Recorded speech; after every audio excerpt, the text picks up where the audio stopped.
Hello, I'm Harold Zapata with Equitable Title.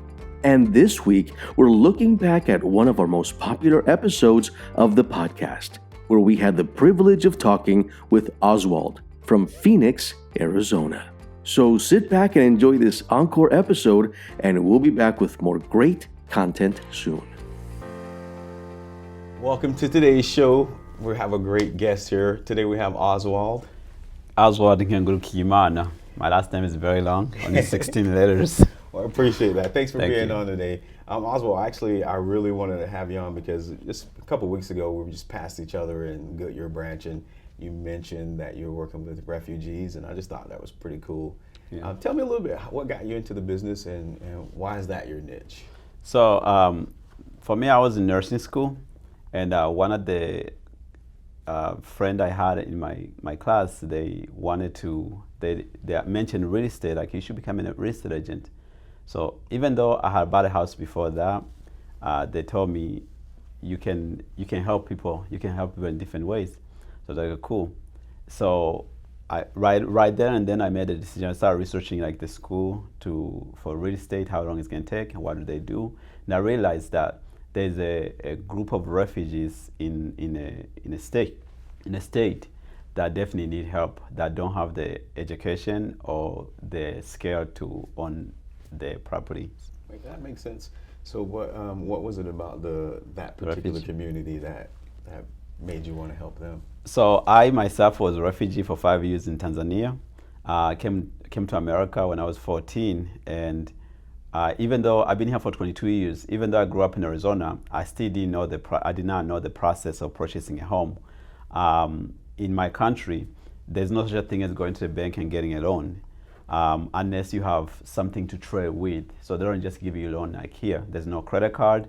So if you want to buy a property, you just pay cash. So many of the refugee community, when they come here, they don't understand it. They think that in America it works the same way. And it's not the same saving $300,000 to buy a house. So that's why I decided that when I found out that that was a thing, that people, when I purchased a home myself, I realized that there was more people that need help with that. So I figure I can help them. And that's why it became my niche. Well, I think it's interesting. You say you left nursing school you just quit and just jump full time into this. Tell me, what was the thought of you going to nursing school? Was it just an easy path, or what was that for you? It was not easy by any means. I worked in a hospital for 11 and a half years. I started off as a transport. I worked as a PCT, CNA. I worked every single position there was, where I was taking part-time classes because I'm also a dad. I have 2 kids. So I was taking classes here and there part-time. And then now the nursing school, they had a waiting program. So I liked the patient care. I like caring for patients, for people in general. So that's why I was going for nursing. And also it's a stable job, so I was looking for stability at that time. But when I found out I can do more than what I was doing, because for me becoming an agent was like, you can do more than what you're doing. I literally took the jump. That makes sense. So there's no stability in real estate? Not as stable? Real estate is a different, you have to be a hard worker already. Like, you have to already have the work ethic because you don't get a paycheck every 2 weeks. So like my first year, the whole year I only closed 2 houses. So that's what, about 11,000? So therefore, that's not enough for the whole year. So if you don't have the work ethic already, you're not gonna get up in the morning. You're gonna come home whenever you feel like it. But for me, I always worked since I was 16. So therefore, when I know there's a bigger goal, something I can achieve, I go for it. Awesome, I appreciate that. Yeah, sometimes I get agents who get in, they're like, I'm free, I can choose my own, but they forget about that you gotta work. This is a business, it's your own business for sure. There's no such a thing. I don't think there's no such a thing as working for your own. You always work for somebody, because even if you still need a client, and that if you don't get a client, you don't get paid. So therefore, you're not working for your own, you're working for somebody. For me, I don't see it as a work, I don't see it as a job, I see it as improving people's lives. And so that's why I do what I do. So I do it with a bigger smile, I'm always excited. I do it because every single client I'm helping, I'm improving their life. Makes sense. Cool, man. I appreciate that. Tell me, you say you've been working since you were 16. Yep. Tell me what was it like for you as a kid, and what inspired you? What did adulthood look like for you? As a kid, because like I said, I came here to America when I was 14. I did not speak a word of English. I spoke Kirundi, Kinyarwanda, Swahili, some French at that time. I studied French when I was in Africa, back in the refugee camp for a little bit. But English was not one of them.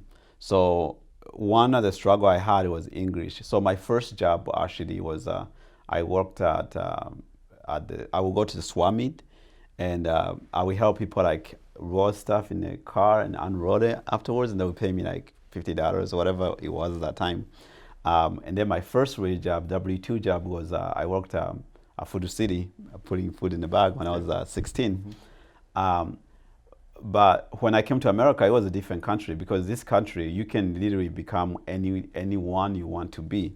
The only problem is they don't tell you is there's so many people tell you that they put the failure on you. People put failures. Whatever they couldn't do, they say that you're not going to be able to do it either. And us as people, we choose to accept what people are putting, the failure for other people, we put it on us, and we don't go as far as we should have went. That's very true. So what did you do to overcome those, I guess, those barriers that... In the beginning, I didn't know. Like, that's why I spent so many years working regular jobs. Not that regular job is a bad thing to do regular jobs, because everybody has a calling. But in the beginning, I was searching for more. Like, I would talk to people, like nurses. I would talk to nurses. I would talk to doctors. I would talk to radiologists. I would talk, because I was in the hospital field, I would talk to like different people and ask them, like, what do you like about your job? What do you see like 10 years? What do you see yourself 10 years? What don't you like about your job? So I was literally going around in the different businesses, like asking people, and creating friends at the same time, asking people like what they like about their jobs. But I never met a real estate agent. Even my realtor that helped me buy a house, I never keep in touch with him, or he never keep in touch with me. So I never actually asked him like, what do you like about your job? How does it work? How does that work? But I met this guy, one of the nurses. He actually was going to school for a radiologist, but then he decided to become a nurse. He's the one that he introduced me to a book called Faster Than a Millionaire, with the MJ DeMarco, and that was the first successful book I ever read. And when I started reading it, it was describing literally like the lane, like different lane in life you have, and it kind of got me thinking like, which lane am I in? So where do I need to be? And why is it important for me to get there? Because some people can say, I want to be rich, but once you become rich, what are you going to do when you get there? Right. The thing is, it's not about rich, it's about the people. Being broke, you're not helping anybody. Right. But when you become rich, you can help more people.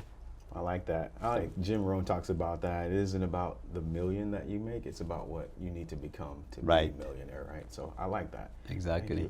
Appreciate that. Tell me, you talked about having a job at 16 at the store, and 14 helping people at the swap meet, but what would be the most unique way you've ever had to make a living? What did you have to do?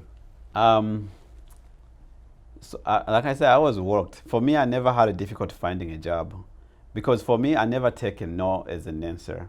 I mean, I will get no, of course, everybody gets no, but when you say no, I'm looking for that one yes, because one thing I realized in life is this.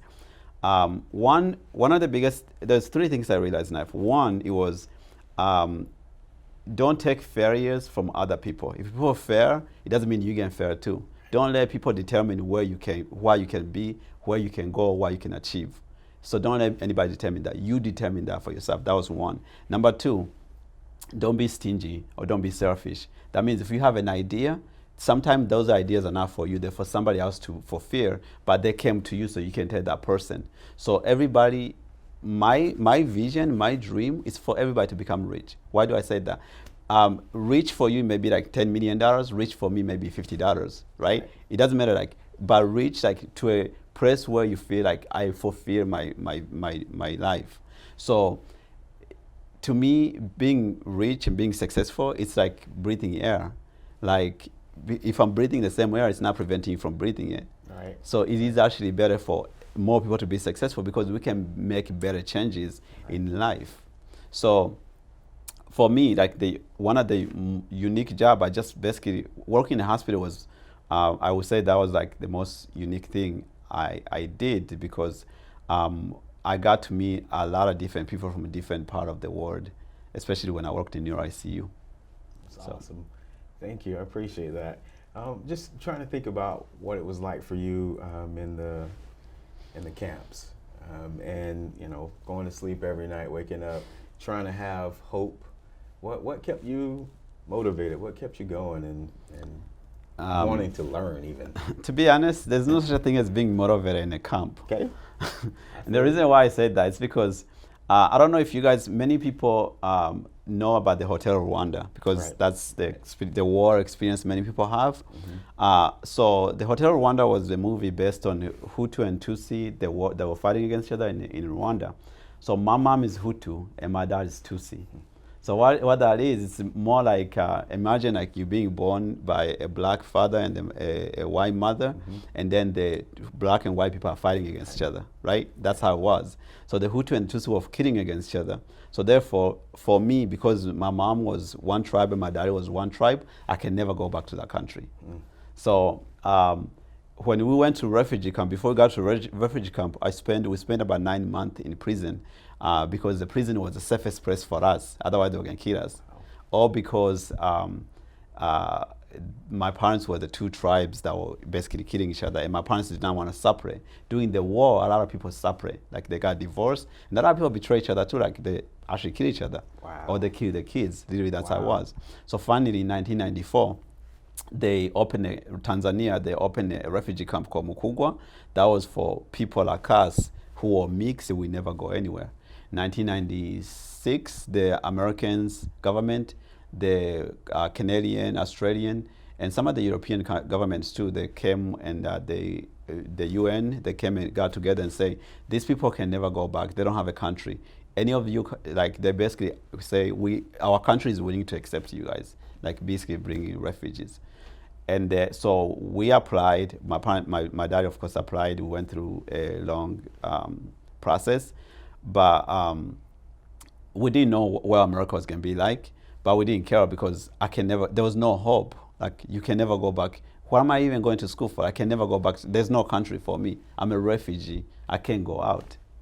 So there was no hope. Many people die, even in the refugee camp. Because if you didn't get killed by the disease, you will get killed by your neighbor. Wow. So life was, I don't even know how to describe it, to be honest, but I didn't have a dreams, I didn't have a vision, because for sure I knew that I was not going to turn 15. I was going to die before I was 15. So I appreciate you sharing that. I grew up in America, and I just assumed that I had it pretty bad where I grew up in America. But realizing that there's people in the world who have tougher times than we do is just a great responsibility and a reminder that we are blessed, and absolutely we should accept that as blessing. So I appreciate you sharing that. So just, I guess maybe one final question is kind of about your parents and how if they talked to you about that, or if you saw that, how did they get through that? But when other families just decided to walk away, and how did that affect you? So my mom was much, well, they both were much stronger. But my mom said, when I married him, I knew what tribe he was. So it was not a surprise to me. So if he's gonna die, then we all gonna die. Basically, that's what my mom said. And my dad was like, okay, well, if we're gonna die, we're all gonna die together. That's just how it is. And so for us kids, they're trying to protect us, which as I grow older, it became an issue, because I was battling with the issue, like, I could not understand why somebody would hate you because of who your mom or your dad is. I could not understand that concept. So I started hating myself for a while. Even when I came to America, I was dealing with self-esteem issues, hating myself that I'm not good enough. But the thing is, it's like, you're not good enough for who? Who are you comparing to? Because everybody's unique, everybody's different. So who are you comparing yourself to? Because you can never fit somebody's shoes that's not yours. Right. So my parents, they try to keep it a secret, but like everybody knew we're different. But they're trying to, like, the best, like, don't talk about tribalism, don't talk about it, or if you talk about it, don't Like, don't hate. They always love everybody. But how do I love somebody that's hating me? Like, it was difficult. It was very challenging. That's the challenge for many people. How do you show love in that situation? So, but you do by loving yourself. I like that. You do that by loving yourself, because the thing is, what I realized, what I have learned, I'm 36 years old, but what I have learned in life is this: people hate you because they hate themselves, but you happen to be the person there, so they can put that on you. And that's why usually happens. So that's what hate is. The person hates themselves so much that they cannot live to see somebody else doing better than them. Because haters are not at the top, they're on the bottom. Right. And there's a reason why they're on the bottom. Right. So I appreciate that. Well, I appreciate you spending some time speaking with us today. I don't have any last words. You have any last things you'd like to say and leave with the audience? I'm going to say thank you so much for inviting me to this. This was very exciting, and I'm looking forward to help as many people as possible. Thank you. Thank you. Thanks.